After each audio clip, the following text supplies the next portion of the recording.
Hi everyone, music lovers. It's me, Kat Orlando, and I'm here at Bloomfield Community TV bringing you the best in Detroit music and its rich history in rock and R&B. So my whole thing is that I want to kind of give you the backstory of what it's like to play music in the Detroit area, or maybe tour, or if you're already in the business, maybe you could relate to a lot of the stories.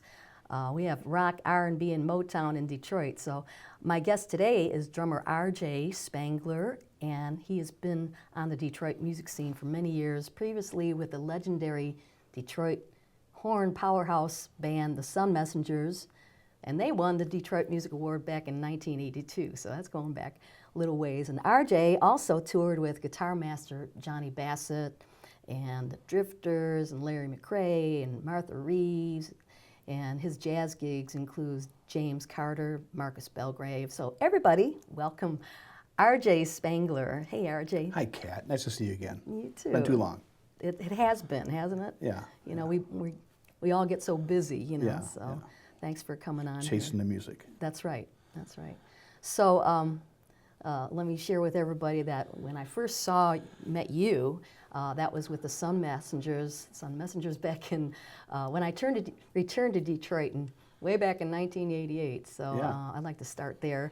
And so when did that band form and how? What's the story behind that? My partner was a guy named Rick Steiger. Oh, yeah, and, yeah. and he played sax. He still does. And, Yep. and we started that band in 1980. We had another band before that. We just basically changed the name of that band to the Sun Messengers in 1980. Oh, okay. So we'd been together for 8 years when we met you. That's right. That's right. Yeah. And so I remember you guys mixing up genres like R&B, Yeah. even Latin in New Orleans. And so Yes. I wanted to ask you, did you or maybe Rick have that kind of influence in your background? Sure. You know, Yeah, yeah. by spending time there or whatever. Yes, Rick and I had both been to New Orleans a number of times. John Sinclair, do you know that name, John Sinclair? Oh, yeah. Yeah, maybe a lot of your listeners out there know that name. John Sinclair was sort of a mentor to both of us. Really? And you know, John ended up like living and being on the radio in New Orleans. I And heard he that. kind of influenced us on a lot of the New Orleans aspect of Wow, things. wow. And we ended up learning a lot of that repertoire and opening up for bands like the Neville Brothers and Dirty Dozen Brass Band, and actually sitting in with the Dirty Dozen and Clifton Chenier. We did it in Chicago Wow. Okay. and like we pretty much opened up for every single Zydeco band that came from Detroit for years. Yeah. And so, yeah, we really had an affinity for the New Orleans thing. And then we started backing up New Orleans bands that would come to Detroit without a band. People would come up north from New Orleans without a band, like the great New Orleans singer Johnny Adams or Earl King, who wrote Come On Baby, well, the Good Times Roll, which was recorded by Jimi Hendrix and Robert Palmer. And, you know, he wrote a lot of songs that other people covered. He was kind of famous as a songwriter. He would come to Detroit without a band, and the Sun Messengers would be his band. Yeah. And so, yeah, we went on to having, New Orleans was a big part of our sound, but rhythm and blues in general was a part of our sound. Swing music was a part of our sound. Right. Yeah. You guys covered a lot. Yes. And yes. big sound, too. I loved it. And, Yeah, we started with like 12 guys, then we went to 10, and then like 8. You know, yeah, we were always at least 8 guys in that band. Yeah. When I first moved back here, I thought, you know, I was getting reintroduced to the scene, and there was Norma Jean Bell, and I wanted to be very sure popular. to see her and you guys. That was, I was like, okay, now I'm glad I moved back here. You know? Yeah, she was playing at a bar like every weekend on 8 Mile, and I remember we played the same bar like on Mondays and Sundays and Axles. Mondays. Axles, that was it. Yeah, Yeah. I can remember the name of the bar. That was right, it. Yeah. right. Yeah, That's she played there like Thursday, Friday, Saturday. And we played like Sunday and Monday, and you know, yeah. And Orthea was Orthea playing Barnes, there before yeah. she actually Yeah. acquired that bar, right? So I'm going way back. Yeah. So let's go farther back. What drew you into playing drums and percussion in general? Well, I started getting into jazz in high school, but you know, it was around my house. You know, my dad was interested in jazz. My uncle was a jazz drummer. Oh, and, really? And he was a radio broadcaster. My uncle actually brought public radio to WDET. my uncle Bud Spangler. He was the drummer. He was part of the Strata Collective and the Tribe Collective here in Detroit. Bud Spangler was an esteemed guy, and he went on a long radio career, drum career, and producing career in the Bay Area. But he was quite a guy. There's a record that came out a couple of years ago by Charles Mingus that was basically from recordings that he made, and he interviews. There's a whole one side of the record is him interviewing Charles Mingus, and my uncle did a lot of stuff. So he was an influence on me, and you know, he's one of my mentors. Quite history in your family, for Yeah. sure. So that's So and he introduced me to Roy Brooks. Do you know that name? Not familiar there. Roy Brooks was a great drummer who'd been in New York and played on some important Horace Silver records, and he also played with Charles Mingus. Wow. And he also played with McCoy Tyner. And he moved back home to Detroit after quite a time in New York, a significant time in New York, playing with significant musicians. And he came back to Detroit, and my uncle knew him and introduced him to me, and he gave me a few lessons too. Oh, interesting. So I couldn't even. I was young. I was taking buses across. I took 3 buses there and 3 buses back from his house to study with Roy Brooks when I was a young man. Dedication, for sure. Especially with those kind of connections and that Detroit history. So let's fast forward. Now you have the band, and correct my pronunciation. Planet D Nonet or Nonet? Nonet. I tried to give you that in my. Yeah. Oh, yes, you did. Okay, but yeah. How come I want to say Nonet? Because people think it's French thing. Yeah. Okay. But it's like solo, duo, quartet, quintet, sextet, octet. Nonet. Okay. Okay. No, okay. And dectet is 10. Okay. So that's pretty much how you came up with that name. Is that? There was 9 guys at the time when we started it. Okay. Now we were 10, but we didn't change the name. Okay. Yeah. All right. Well, now I get it. Same thing. There's a lot of influence there, early jazz tradition, Black American musical influences, but going back a ways, 20s, 30s, and 40s. Yeah. 20s, 30s, 40s. Yeah. We play a lot of that. It's James O'Donnell, who was a longtime Sun Messenger with me, and John T-Bone Paxton, who was another longtime Sun. John stayed with the Sun. I was only a Sun Messenger for about 15 years. I was there from 20 to 35, 36, and I left my own band, and Rick just ran it for the rest of his life, and that band kind of they lasted about 40 years. Right. He ran that band for about 40 years. Yeah. And we just had a 40-year reunion this summer. That's right. And then they're basically kaput. Rick's retired from music for the most part. Oh, he is. He and James have a little side project called the East Side Rhythm Rascals, and they play a gig about every 2 or 3 months. Oh, okay. And so that's what Rick does musically now. He's remarried, and that's he's happily married, and that's what he does. And he's a lovely guy, and I love Rick so much. But he spent his life with the Sun Messengers, and I went on to play with Johnny Bassett, as you mentioned earlier. Yep. And I had a whole career with all these different great blues artists. But James went on to tour the world and play in cruise ships and all that stuff. And T-Bone stayed with Rick for the most part for many years. Okay. Like he was a cemetery for like 37 years. Really? Okay. Yeah, a long time. That is. And so we kind of, I guess 18 years ago, after like I said, I spent about 15 years with the Sun Messengers, then about 15 years playing with all these different blues artists. And with that, I really toured around the world doing that. I traveled to about 48 states. I mean, hit every state in the country. Jeez. Driving around in a van. Mm-hmm. One month we played Portland, Oregon, and Portland, Maine, the same month. Yeah, in a van. Well, there's a record. Yeah. Right? We played about 35 of them, but we had to drive to all of them to get to all these gigs. Yeah. And I hit easily 8 provinces in Canada, playing from Halifax to Victoria. Did you play Newfoundland? Yes. So did I. Yeah. Mark that down. I've been to more provinces than most Canadians will ever go to. You'll find that most Canadians only get to 2 or 3 in their lifetime. I've talked to a lot of Canadians. So lovely people and lovely country. And Anyway, I love playing Canada, and I've played most of their jazz festivals. I played the Montreal Jazz Festival. I played the Vancouver Jazz Festival like 3 or 4 times. I played the Halifax Jazz Festival. I played the Medicine Hat Jazz Festival. I played the Salmon Arm Roots and Blues Festival. I played a lot of these great. It's a wonderful country, and so I played all over there. And then I've gone throughout Europe playing. You know, Switzerland and Germany and Luxembourg and a lot of gigs in Amsterdam, in the Netherlands and in Belgium particularly. Well, you've been everywhere. Yeah, and a little bit in Scandinavia, not a lot Scandinavia, and a couple times through England, and a few trips through France, and one trip to Hungary. So yeah, I've been through Europe quite a bit. And that was all fun until I was about 50, and that was So anyway, that was the first like 30 years of my career, and then the last 18, I kind of got back together with James and T-Bone, and we started this band, the Planet D Nonet, which is a swing band, and it sort of revisits one aspect of the Sun Messengers. Sun Messengers did all these things.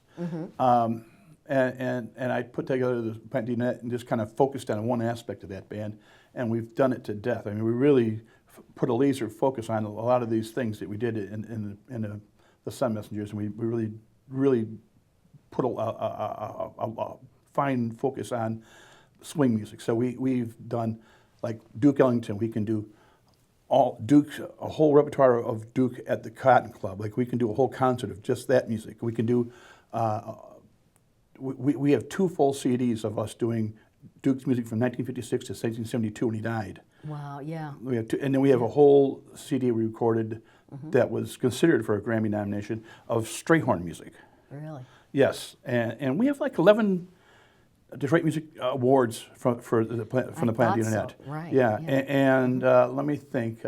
We did a record of all Buddy Johnson music, and you probably never even heard of Buddy Johnson, but he wrote "Since I Fell for You," which I know you know. Yes, I do. Yes, of course you do. Now here I'm thinking Lenny Price, but but that's the one that got he recorded it and had a biggest hit with it.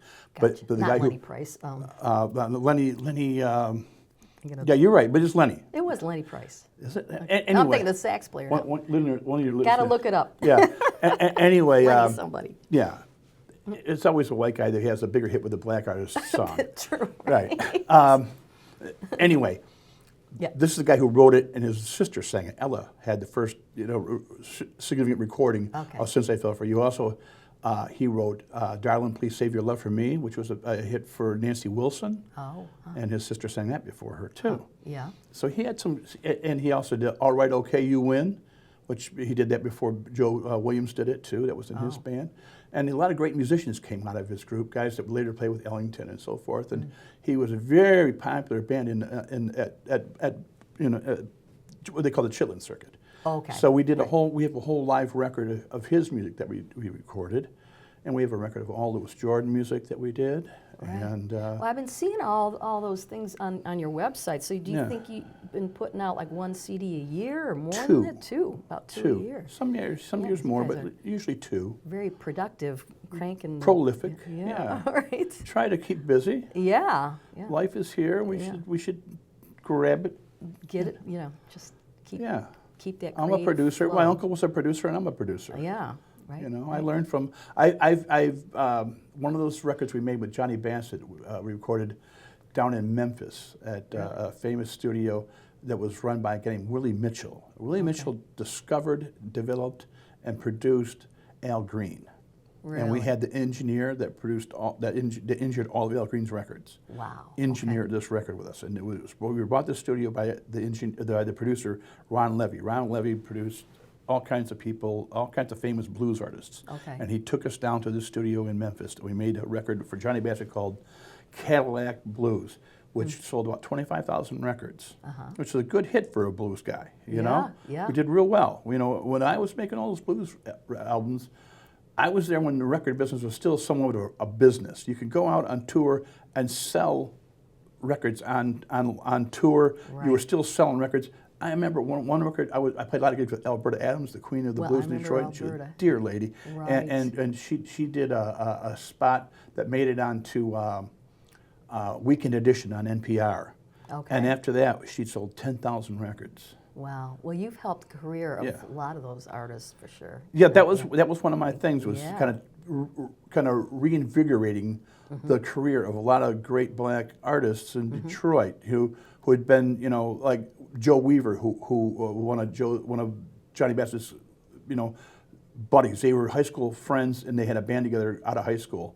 And Joe, his wife left him when he was, you know, knocking on 30, and he'd been a band leader and playing these gigs with Johnny Bassett. They would back up John Lee Hooker and stuff.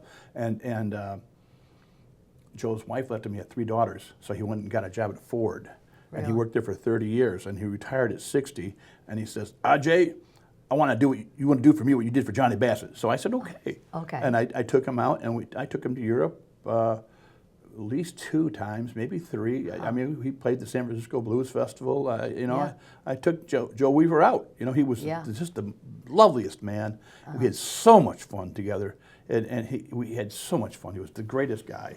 And we played a first important gig was a concert in Pittsburgh, and it was notable. And we went on and did all kinds of great stuff together, Joe and I. Yeah. So yeah, I Joe Weaver, Alberta Adams, Johnny Bassett. They were my big 3, but I also did stuff with Harmonica Shaw and Eddie Kirkland, and I played the Chicago Blues Festival with Eddie Burns and Eddie Kirkland together. I was the band leader for Sir Mac Rice. He wrote. I remember, yeah. He was Mustang Sally, right? Yes, and Cheaper to Keep Her. I think I might have and seen- Respect Yourself. Yeah, and, his concert. yeah, he was a great man. I played a lot of gigs with him. Yeah. And I loved him. He was a dear, dear, dear man. He was a house songwriter for Stax Records. He wrote a lot of I songs didn't- for a lot of people at Stax Records. Oh, with Mustang Sally and all that. Yeah. He was a Right. great guy. And when we played the Chicago Blues Festival, it was a reunion of the band. It was like a doo-wop band he played with in Detroit called the Falcons. And Eddie Floyd, Knock on Wood, Yeah. was in the show with us. He So was he he came was out of in the that. Falcons too, Eddie Floyd. And Joe Stubbs was the high note singer. His brother was Levi Stubbs. Levi Stubbs. Yes. Wow. And so All Joe Stubbs connected. was a great high note singer, you know. And he was with us, and Lance Finney on guitar. It was a whole like doo-wop group up there with these guys, and I was the band leader, and it was an incredible show we did at Chicago Blues Festival. So I played that festival like 5 times. Yeah. Wow. Yeah. So out of all those experiences, I'm sure you have some stories or memories maybe that stand out from, you know, Yeah. anything in particular that comes to mind. That was a great one right there, funny- playing it with was, Eddie wasn't it? Floyd. You know, Right, come on, you you know, know. and I got to be the band leader, I think it yeah, was. I Yeah, that think was a that great was. one. Had Terry Thunder on drums, and I'm on Right. percussion and running the band and Oh, everything. Terry was in that. Yeah, Okay. yeah. Okay. I got to run I got to be the band leader for a guy named Eddie Bowe, who was one of these guys who come up from New Orleans. He was a great singer and piano player from New Orleans. I did a lot of gigs for him where I was his band leader and percussionist, and he was the nicest guy and just a funky New Orleans blues and R&B guitar piano player. I loved him. Alberta and I took her back after a 50-year hiatus, and we played the Apollo Theater. Okay, now there's a highlight right there, right? And we played the Montreal Jazz Festival, yeah. Okay. So those are a couple of big ones So for the us. Apollo, then you didn't, was there, I'm sure you went over very well there. I because- thought we were the best group on the bill that day. 'Cause And there was a bunch of, Lou Reed was on the show that day with us. Wow. I mean, there was a lot of heavyweight people on that show. And I thought I know that's a tough crowd too, you know, right? They loved us. Oh, yes. that's great. That's so yeah. cool. And I had my band, you know, with Paul Carey on guitar and Mike Marshall on bass and Sean Mm-hmm. McDonald on piano. And yeah, we tore it up. They had a real nice grand piano for Sean to play. And we walked up there and we did our little bit. We only got a couple songs like you do when he's a Right. big review. Yeah. But we got up and did our thing. Like we I belonged bet. up there and we owned it. And that was Yeah. a great day for us. Yeah. So back to Detroit. So you have Planet D Nonet. Yeah. But you have some other things cooking too. I saw that you have some other. T-Bone, bands. my Okay. trombone player in the Planet D Nuts. We have 2 other side projects from the Planet D. Yeah. Not that you're not busy enough, okay? But I'm just asking. Hey, no, folks, I'm still looking. I have some holes in my calendar. T-Bone, my longtime partner in the Planet D, he and I have a 5-piece band, Okay. which actually it mirrors a lot of other aspects of the early Sun Messengers because that band does do a lot of New Orleans music. Oh, okay. You I know, love that. like, you know, we play the Neville Brothers stuff. And I love the and Neville Fast Brothers. Longhair and, Yeah. you know, John Balaya, you know, Hank Williams. And, Yeah, you right. know, we mix it up real good. And, you know, and we do some, you know, we do like what's going on. And Fire, huh? Fio on the bio. Yeah, he throws Yeah, that. He yeah. throws that in, Yeah, and, okay. we do like Fats Waller tunes too, like some swing stuff, Okay. like a little Sinatra. I mean, with a big variety. Yeah, that I mean, is. and I have these great guys in the band. Trevor Lamb was a hell of a good bass player. Matt LaRusso was a hell of a great guitar player. He's been with us since we started that band. Okay. And now we have Brad Billmeyer, a drummer from Toledo, comes up. Good young drummer. And for a long time we had a guy named Sean Perlmutter who left us to go the New England Conservatory of Music. He's studying. He's getting a master's degree. But these guys have been with me for a long time now, you know, and they're fine young musicians. Wow. And anyway, that band is sort of like a lot like the early Sunmasters because it does all these things. Right. But it's you know it's 5 of us, Oh, and so that band works a fair amount. We you know like, we just played 2 Christmas parties last weekend. We're playing a Christmas party next I bet. Monday at the DAC and. Getting busy, yeah. Yeah, we do you know we play bars time of and year, right. we you know we play Arts Beats and Eats and Yes, you know do. Yeah. you know Yeah. we did with Harvest Fest, you know, and yeah we do all kinds of stuff like that. So with all those, And we have one other band too, a third. a third, Yeah, we have a T-Bone and I have another group with 2 other horn players. Dan Bennett is a great tenor sax player, and Dominic Bringa, a great alto sax player and flute player. He plays more horns than that, but in his band, that's the ones he plays. And then Phil Hale, the great piano player. Do you know Phil? well, I know Phil. Phil should be in Phil's your on show. one of my CDs. He should be here in his chair sometime. He's an excellent piano player. I do have to get him. He's in this group, and a great bass player named Damon Warmack. Oh, I know Damon. Wonderful musician, Yep. and we play South African jazz, Oh, really? which is something we started in the Sun Messengers. Okay. So our very first 45 that came out in 1982, it was the B-side was a South African song, and so we've been playing these South African songs since like 1980. Yeah. We started learning these different songs from South Africa, and John and I still are doing this. We've put out 2 full CDs of South African music. In my lifetime, besides that 45, we put out the Sun Sounds LP with Lyman Woodard on keyboard. I remember Lyman Woodard. And that came out in, I don't know, 1987 or 88. And then we put out a Township Jazz double LP. And then we put out these 2 that came out since the pandemic and another one. So we have 5 recordings of South African music that John and I have done since 1982. So it's kind of a long-term, lifelong project that we do. And we only play like 6 or 7 gigs a year playing this music. They're all little special projects. Okay. Yeah. So with all these different entities, then that brings a question, and this is a whole other universe for me. That you know, you must have your charts that you write, or maybe nowadays you can get those online or something. No, you can't buy them online. You can't. So No. so are you the one that writes them, No. or you got somebody else No. does that? Or- Yes. that's a whole That's nother a great question. That's a wonderful question. For a long time, in the plant D Nonet, I had a bass player named Jeff Cooney. Okay. Fine bass player, was trained at Wayne Sounds State. familiar, okay. A great bass player. And Jeff, it was with the Plant D Nonet for years, and he was also the first bass player in the project I have with T-Bone, the 5-piece group. Okay. He was in both bands, and Jeff's wife, at the time, they've subsequently divorced, she wrote for Crane's Detroit, and she got sent to cover the Capitol in D.C. And Okay. so they moved to Washington, D.C. So Jeff plays bass. He's a very active bass player in Washington, D.C. Okay. He writes charts. He's a great arranger. And he wrote charts for the Plant D Nonet, and he wrote all the charts for the first South African record that we recorded during the pandemic, and he's the bass player in that first one. Okay. And so Jeff is a great musician and a great guy, and he wrote, you know, all the charts for our first Ellington CD and the second Ellington CD. Jeff wrote a lot of charts for me. That's massive. And he wrote probably half of them for the Louis Jordan CD. Sometimes Matt LaRusso, our guitar player, writes some of the charts on like we made a Thelonious Monk CD with John Really? Sinclair, and Matt LaRusso wrote some of those charts, and Jeff wrote some of those charts. What was John Sinclair's role in that as far as Poetry. He did poetry on the Thelonious Monk. Songs. I'd have to hear that. Yeah, we have a record of that out. I'd like to hear that. Yeah, and so that was our first big arranger in the last couple of years. Before that, like Pat Prouty wrote some charts for us. Do you know Pat? Pat is the composer laureate of Detroit. And he's an old bass player that played with me with Johnny Bassett in the old days. Oh, okay. And a dear buddy. But he's currently, right now, the composer laureate of Detroit. Wow. Yeah, anyways, he wrote some of our very first charts. See, when you have a 6-horn group or a 4-horn group or a 3-horn group, it's hard to find stock charts. You have to have someone write charts for you. Yeah, yeah. So you have to have your own charts written for your band. So now, like right now, I have 7 Stevie Wonder charts just written for me in the last 2 months. I'm sure that's an undertaking in itself, too. Yeah, right? that we're doing in Planet D. Not to mention these big band ones, but Well, yeah, Stevie so Wonder, these are all written by Dominic Beringa. Okay. And a sax player who subs in the band over the years from Detroit, but now living in Chicago, named Ryan Bills. He writes some of the charts for us, too.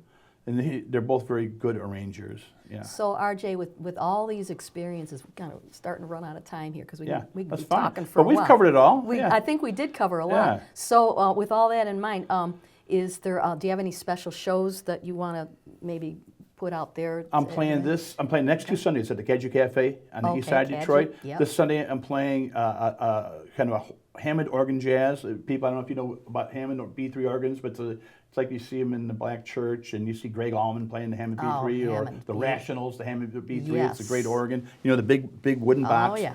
And the funky organ, and Jimmy Smith, and They Grant have their Green. own in-house one over there, though. They have an in-house organ at They the do. Caju Cafe, and I'm going to have a great organist named Duncan McMillan. Okay. And I have my dear friend Dwight Adams on trumpet. He spent the last 20 years playing remember trumpet Dwight. with Stevie Stevie Wonder. Wonder, right. And I have Keith Kaminsky on tenor sax. He's a great friend from Keith. my days with Johnny Bassett. Keith went on to play for 15 Also years. from Bob Seger, everybody. Right, 15 years with Bob Seger. Right. And he's on several albums with Bob Seger. Yes, And he he is. solos. You know, he's not just in a horn section, he's soloing. And then I have a Ralph Tope on guitar, and Sean Perlmutter is back from the New England Conservatory to play drums on that gig. And then the following Sunday, I am at my monthly, last Sunday of the month gig at the Caju with the Planet D Nonet, and we will play some new charts. We just got a chart written for us by Russ Miller, who was just retired from Wayne State as a professor over there. Okay. And is a dear old friend, a great saxophone player. His son Charlie is our second trumpeter. And Russ wrote a great chart of Beyond the Sea, which I'm sure you know that song. Oh, wow. Okay. Yeah, it's a great song. So to wrap things up now, Yeah. make sure everybody gets your Next website. 2 Sundays. Yeah. Next 2 Sundays. 7 o'clock this Sunday, 4 p.m. the next Sunday. And your website where everybody can find your schedule. rjspangler.com, and my records, my music is found at eastlawnrecords.com. That's eastlawnrecords.com and rjspangler.com. And I have a newsletter you can sign up for, and I'm a busy guy, and I'd Sure love to are. meet you if you love music, and I love to talk about music with people. I'm passionate about music, I'm passionate about Detroit, and I'm passionate about Cat Orlando. Well, thanks again for joining today, and everybody check out those shows, and I'm going to try to make some before I get on out of town, so it's been too long. So once again, RJ, thanks so much for coming on, and you have a wonderful Christmas, and everybody in the audience, Happy holidays. happy holidays, and come on back to check out more episodes of CHOPZ on BCTV. I'm Cat Orlando. Merry Christmas. Take Bye, care. everybody. Bye-bye.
Charlie Miller. Yeah.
Cody Weiss the third.